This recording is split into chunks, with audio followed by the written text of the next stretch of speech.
How you guys doing? You guys good? My name is Mohaimen. It's Mohaimen.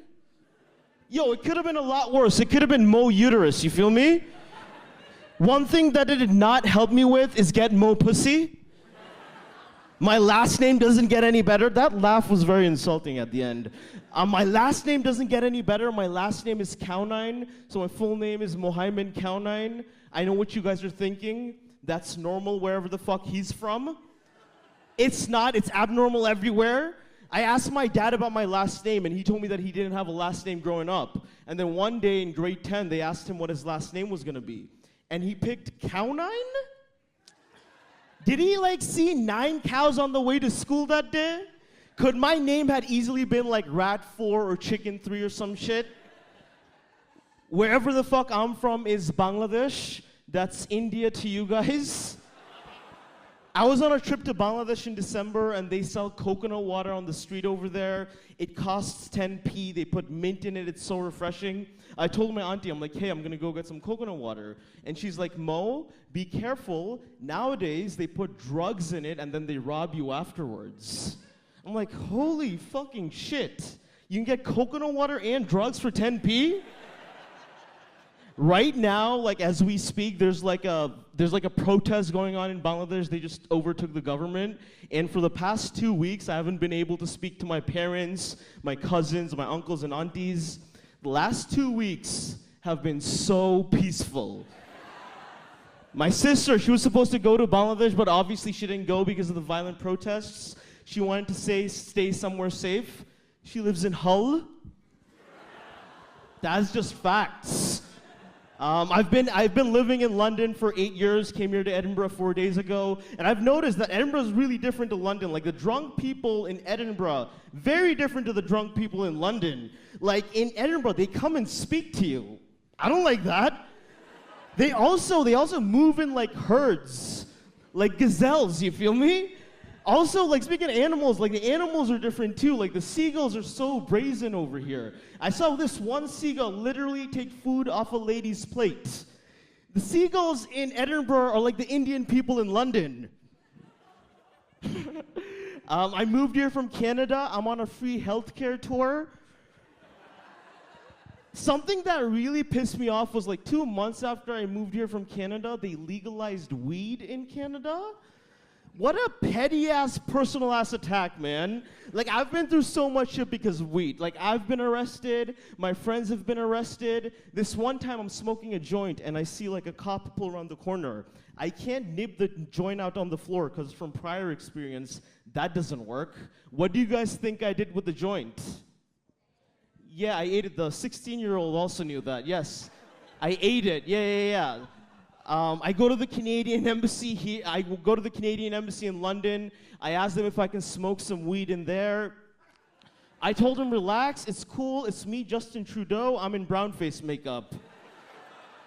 I was in Canada recently, right? And the weed is legal, and there's like weed shops all over the place. I think it's too much. I think it's overkill. Like they have as many weed shops over there as we do chicken shops over here. It's too much. Like, I don't want to buy weed from a lady that looks like Kate Middleton. You know what I mean?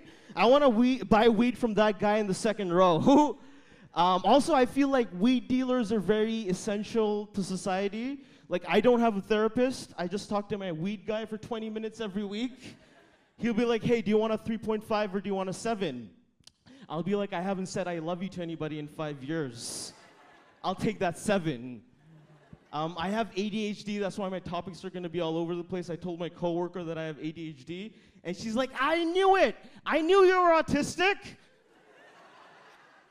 Hold on, I said I have ADHD. And she's like, sweetheart, it's spelled AUTISM.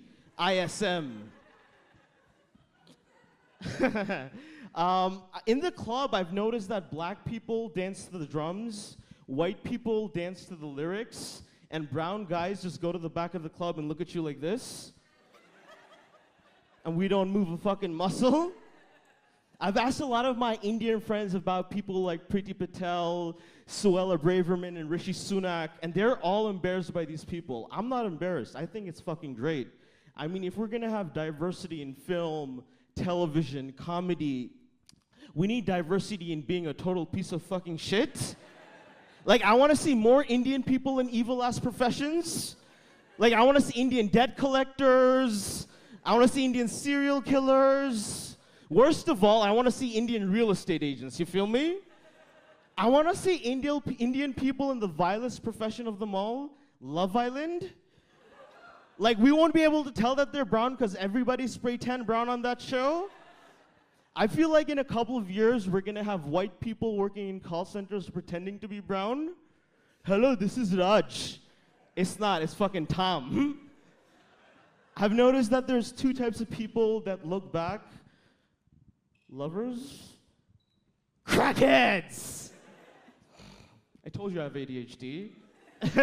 I'm gonna get emotional with you for a second, all right? A couple of years ago, I used to party a lot, I used to drink a lot, and I wanted to stop, so I asked my very Muslim parents for help. Don't judge me, I was high as shit, all right? To my surprise, they were very helpful. I started trusting them more and more, and that's where I fucked up. Like, I told them about the weed, I told them about the drugs. What really pissed them off was the bacon. Like, the MDMA they could understand, the BLT not so fucking much. I think they would rather me join ISIS than eat bacon again. And so I did. That's where I met my girlfriend, Shamima Begum. Remember her? Muslims pray 5 times a day. I usually average 1 to 2 times a day. I feel like that's around 10, 20 virgins when I die. Who needs more than 20 virgins? Who am I, Prince Andrew? Okay. I have a PSA for the white people in the room. Most people in the world wash their asses with water after taking a shit. It's true. I think it's cleaner. I think it's more hygienic, and I think like hygiene is important ever since the pandemic. Not the COVID pandemic. I'm talking about the ass-eating pandemic. It hit 2020 hard, guys. Like, I feel like the next time you're in your Asian or your African friends' houses and you see like a measuring cup or a flowering pot in there, and this girl has no interest in baking or gardening, that ass clean. However, if you see a washcloth in there, don't touch that shit. I was in the bar, and somebody asked me if I wanted a drink, and I said, no, I don't drink. And they had like this weird look on their face, and I'm like, relax, I don't drink, I'm a Muslim. And they're like, oh shit, thank God fuck, I fucked that joke up actually. No, it's fine, I deserve that. Let's do another one. Thank you, I appreciate that. You know what, I'm getting the light right now, that means my time is up. A lot of comedians will have like a beeping watch to tell them that their time is up, but as a Muslim man, I can't be beeping in public. Thank you so much, guys, I'll see you guys later.